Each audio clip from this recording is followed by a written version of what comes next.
Am I the jerk for dropping out of my sister-in-law's wedding party because I didn't want to cover up my tattoos? Posted by you/dependent laugh 4765. I, 25F, was set to be a bridesmaid for my sister-in-law, 31F, for her upcoming wedding. My sister-in-law can be a control freak and has a tendency to set expectations that are sometimes pretty unrealistic or inconsiderate. As you would imagine, this applied to what she requested of her bridesmaids for her wedding. I know people have differing opinions when it comes to bridesmaids' dresses, but I'm someone who believes that the bride should have the final say since it is her day, especially if the bridesmaids' dresses are being paid for.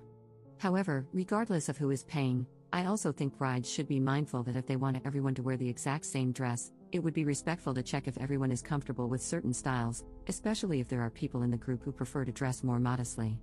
In this specific situation, all the bridesmaids had to pay for their dresses, which I obviously didn't mind. Here's the thing, my sister-in-law asked her 3 closest friends first and had already decided on the dress for everyone to wear before she asked me. I had no expectation that she would ask me, so I had no input on what they picked. For context, I dressed pretty modestly, especially at church, and this is a church wedding. The dress they picked out was pushing my personal comfort level. It was a lilac chiffon, one-shoulder, floor-length dress with a slit that goes way above the knee, basically up to where most of my upper thigh would be exposed. I didn't want to make a big deal about it because they had already decided, and since it's what my sister-in-law really wanted, I kept my concerns to myself. I low-key wish we had all decided together, especially since 3 more people, including myself, were asked to be bridesmaids after the initial decision. Even though the dress wasn't within my modesty standards, I still decided to go along with it because I didn't want drama and just wanted to make her happy. My plan was to change after the festivities during the reception, which a couple of other bridesmaids had also planned to do, and my sister-in-law didn't mind. I thought things were going to be okay until my sister-in-law told me last week that she didn't want my tattoos to be noticeable and wanted them covered because it would be inappropriate for the church and the pictures. I have tattoos on my wrists, shoulders, and back. The tattoos on my shoulders and back are not small, they're very noticeable with the dress that was chosen. She told me she'd been concerned about them showing because of the dress. Keep in mind, she knows about my tattoos, and the dress was still chosen knowing they would show. I was annoyed, but since I had already paid for the dress, I asked if I could wear a shawl. She said no because she didn't want me to stand out from the rest of the group, especially since I'm not the maid of honor. She then suggested a foundation product to cover my tattoos, which costs around $40 to $50. I'm not going to spend that much on a product I'll never use again, and there's a chance it could get on the dress and make a mess. I told her I didn't think it was fair to expect this when she already knew I had tattoos and still chose a dress that would leave them visible. If she had a problem with my tattoos, why pick something without sleeves or ask me to be a bridesmaid in the first place? She said I was being unfair and that it was her day, and all she was asking was for me to accommodate her because it wouldn't look good for a Catholic wedding. When she said that, I got mad. It's always the people who start with the religious guilt who don't even follow their faith and are quick to judge. My sister-in-law has done and continues to do things that wouldn't be considered acceptable for a practicing Catholic, but I've never judged her because I have a past too and still struggle. For her to say it wouldn't be appropriate for a Catholic wedding felt hypocritical and made me feel like I was somehow going to make the ceremony unholy just because of my tattoos. I got my tattoos during a time when I had walked away from my faith, but I've come back to it and am pretty devout now, despite my struggles and shortcomings. For her to accuse me of being unaccommodating was beyond me because she already knows how I dress now, especially in a church setting. I even cover my hair at church. Still, I pushed aside my convictions and preferences to wear this dress for her because I wanted to keep the peace and avoid making a fuss. When I told her all of this, she started making comments about how I was being selfish for not using the foundation. Then she proceeded to say the dress looks trashy on me anyway because of my body. I'm on the curvy side and, unfortunately, have a large chest, so certain styles emphasize my chest and make me look bigger. That's just how the dress fits me. I'm not trying to brag, in fact, I personally don't like it. That's why I'm mindful of how I dress, but it's not like I can control how this particular dress looks on me.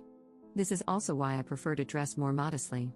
I ended the conversation by telling her that if this was going to continue to be an issue, I didn't want to trouble her further and thought it would be best if she chose someone else as a bridesmaid. I feel bad for stepping down, but her wedding is still 5 months away, and I think it's better if I'm no longer part of the bridal party. Am I in the wrong here? Edit. Just to clarify something, in response to some comments that wasn't mentioned in this post earlier, this sister-in-law is my husband's sister. None of my brothers are married. Trust me, I would have responded to her a little differently if that were the case, but since she is my husband's blood, it's his job to put her in check, which he already did.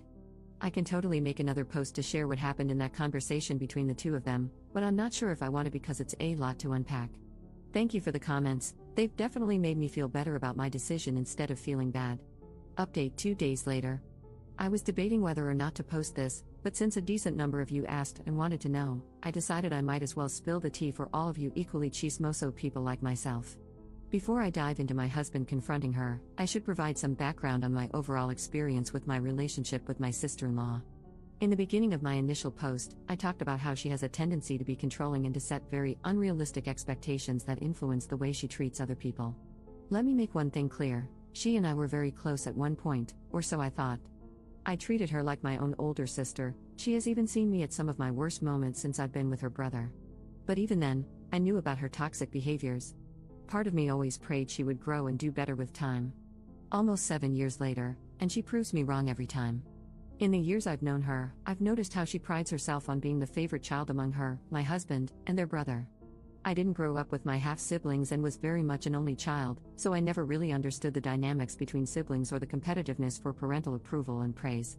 To be honest, my husband and his brother don't really take any of it to heart or see anything as a competition, but their sister definitely does. At any given opportunity, she finds a way to make remarks about how she is the favorite and which of them is the least favored.